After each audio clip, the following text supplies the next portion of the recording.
So the Tampa Bay Buccaneers pull off a big win here in the wild card round, winning by a massive margin against the Philadelphia Eagles. I mean, the final score ended up not being as big as you might think, and honestly, I think the final score might even accurately represent the game a little bit, because I do feel like the Philadelphia Eagles did some things very well in this one. And in fact, listen, obviously I'm a Buccaneers fan. I'm wearing my Tom Brady jersey. The Buccaneers are now officially undefeated when I wear my brand new Tom Brady jersey. But we can talk about the Philadelphia Eagles for a second, because I think that it's fair to say this was a good season for the Eagles, right? They were able to really quite frankly, I think I was the most wrong about the Eagles. Maybe the Eagles and the Bengals were probably the two teams I was the most wrong about.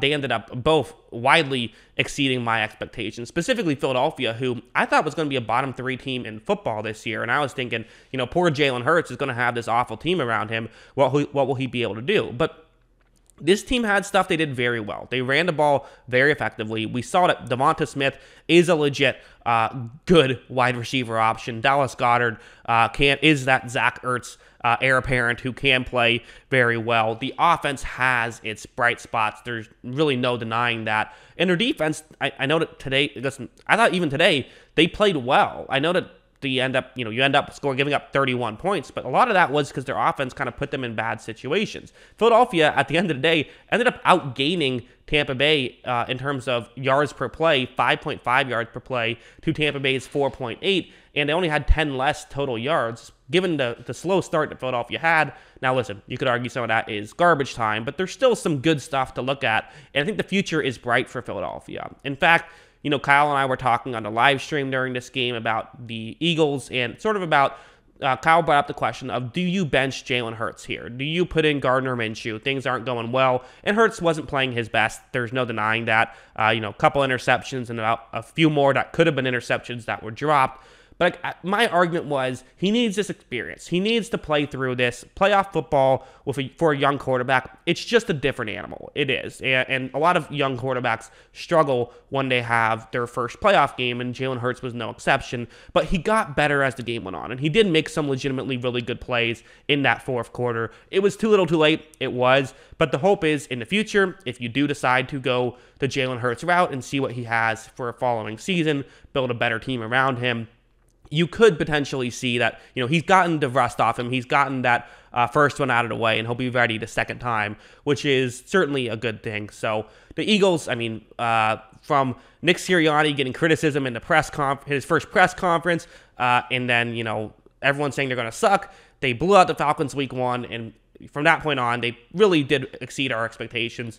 Good season for them. But let's talk about Tampa Bay. Let's talk about the team that still is in it, still has a chance to win the Super Bowl. They will be playing either the Rams, the Cardinals, or the Cowboys next week. It will be in Tampa Bay since they are the 2 seed. And this was a great win from them. It really was. This was kind of one of those dominating wins. Their defense was incredible in this game. That's kind of how you have to say it, is this was just an awesome defensive performance. Guys were not getting open, and I thought that one thing I brought up on this live stream as well, which I find interesting, is you saw the corners when they were playing zone do a great job at breaking back and knocking the ball away. And part of me wonders if the Richard Sherman factor played a role there, because he's someone who's known for being great at that kind of stuff, coming back to the ball and knocking it away. He's one of the best to ever do it.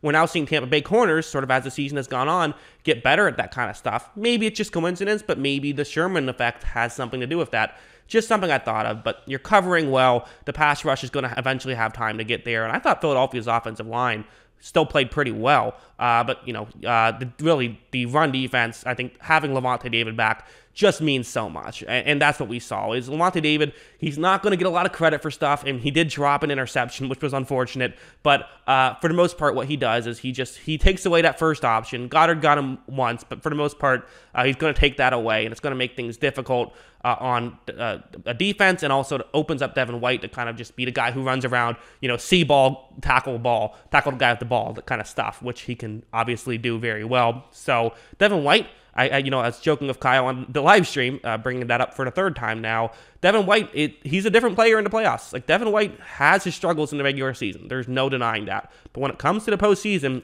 he's, in the 4 playoff games he's played, because remember, he didn't play in Wildcard Weekend last year, he's looked really good, and he definitely has value there. So that's kind of fun to see. For Tom Brady, listen, a lot of Tom Brady haters are going to have a lot of fun with the fact that Brady won a playoff game without playing spectacular, but he did fine. He did what he was supposed to do. Brady was Brady.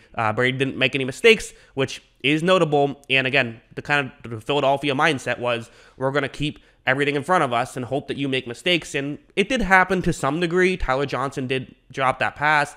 There was a couple times where no one was getting open and Brady just took the sack. Like that happened for sure. So it wasn't a bad strategy. It was a good strategy by Philadelphia, but Brady was able to still get a couple of those good drives together and then just not do anything stupid the rest of it. Also, Mike Evans, I mean, he was incredible in this one. He was getting wide open at times in this football game. I mean, the amount of separation he could get at certain times was impressive, and he kind of just forced them to stop playing man coverage because they couldn't really handle him, no matter who they put on him. Slay got him a couple times, but for the most part, he was going off. He had 117 yards and a touchdown in this one. And then other than that, we kind of expected this to be a big tight end and halfback day. The next two leading receivers were Giovanni Bernard and Rob Gronkowski, without a ton of yards either. Bernard had 39 yards. Rob Gronkowski had 31 yards. So not a ton of yards by those two guys, but at the same time, they made their plays. And that's what you needed to do offensively. They did enough. They didn't screw anything up, and they took advantage of those really good defensive plays by Tampa Bay. I mean, there's so many guys you have to give credit for. I thought Carlton Davis played well when he wasn't being an idiot, right? He had a couple of boneheaded plays. There's no denying that, specifically to taking the helmet off on the field. But at the same time, again, it's easy for me to sit here, sitting on my chair, watching it on TV, saying, what are you doing? But when you're in that moment, adrenaline's running high. We've all done something stupid. Anyone who's played sports has done something stupid when adrenaline has gotten in the way. So I do get it, but still, you would have liked to see that not happen. But still, he played really well outside of that. Jamel Dean played really well outside of that. Even the one time he fell down, Mike Edwards had an interception. And in fact, all three of these safeties played very well. I thought Whitehead was crucial in some of those run option plays that they were trying to get across. Whitehead, him being able to move the way he can, but still be able to tackle the way he can. That helps a lot.